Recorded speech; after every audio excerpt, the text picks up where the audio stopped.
नंदक नीरे राखिए आंगन कुटी छवाए, बिन पानी साबुन बिना निर्मल करे सुभाए। आजकल हम इसके विपरीत कर रहे हैं। कबीरदास जी ने ये दुआ दिया था, लेकिन इसका अर्थ बताने से पहले मैं आपको कुछ बातें बताना चाहता हूँ कि यदि मैं कहूँ कि यदि आप कोई काम करते हैं तो कोई दूसरा व्यक्ति आपको यदि उस काम में कमियां दिखाए या बार बार टोके कि ये काम ऐसे नहीं करना है, इसमें ये गलती है, तो आप इरिटेट होने लगेंगे और मन ही मन यही सोचेंगे कि यार यह काम अच्छे से नहीं करने देगा, ये बार बार कमियां बताकर मुझे नीचा दिखाना चाहता है। कारण इसका यह है, हम अपनी गलतियों को मानने के लिए तैयार नहीं रहते, क्योंकि हमें लगता है कि हम जो कर रहे हैं वही सही है, हम जो करें उसमें कोई भी गलती ना हो, कोई उसमें कोई गलतियां ना निकाले।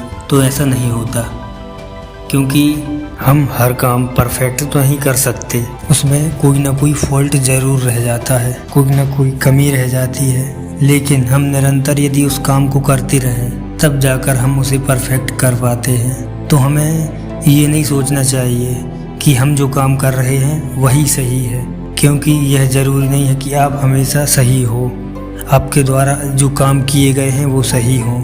हमारी आदत इस प्रकार बन गई है कि हम कभी कभी ओवर कॉन्फिडेंस में भी कुछ कामों को बिगाड़ देते हैं, और बाद में यदि वो काम गलत भी हो तो हम उन्हें सही बताने की कोशिश करते हैं, जो कि बिल्कुल गलत है। हमसे जो गलतियां हुई हैं हमें उनसे सीखना चाहिए। जो हमारी कमियां बताते हैं, गलती बताते हैं, उनसे दुखी नहीं होना चाहिए, ना ही उन्हें कोसना चाहिए। कबीरदास जी का ये जो दोहा है उसका मतलब है कि हमें अपने पास जो हमारे काम में कमियां बताएं, हमें कुछ कमियां बताएं, उन्हें अपने पास रखना चाहिए, क्योंकि यही वो लोग हैं जो बिना साबुन और पानी के हमारे स्वभाव को स्वच्छ बनाते हैं। मैं अपने एक दोस्त का छोटा सा किस्सा सुनाता हूँ।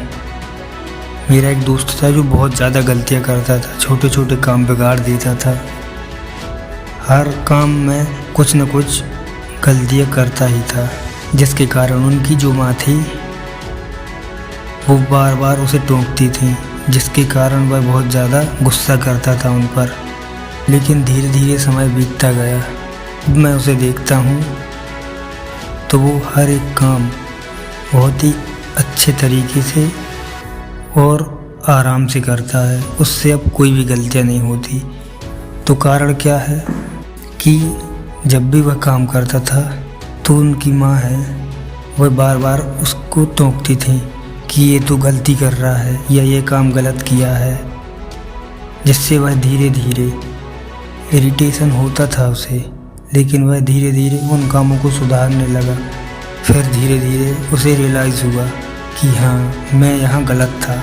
तो हमें जो हमारी गलतियाँ बताए, कमियाँ बताएं, हमें उनसे नाराज़ नहीं होना चाहिए, उन गलतियों से हमें सीखना चाहिए, ताकि आगे आने वाले हम जो भी काम करें वो अच्छे तरीके से करें, सोच समझ कर करें और जल्दबाजी में ना करें। तो आई होप आपको यह वीडियो पसंद आएगी। तो मिलते हैं आगे एक और नए लाइफ इम्प्रूविंग वीडियो के साथ।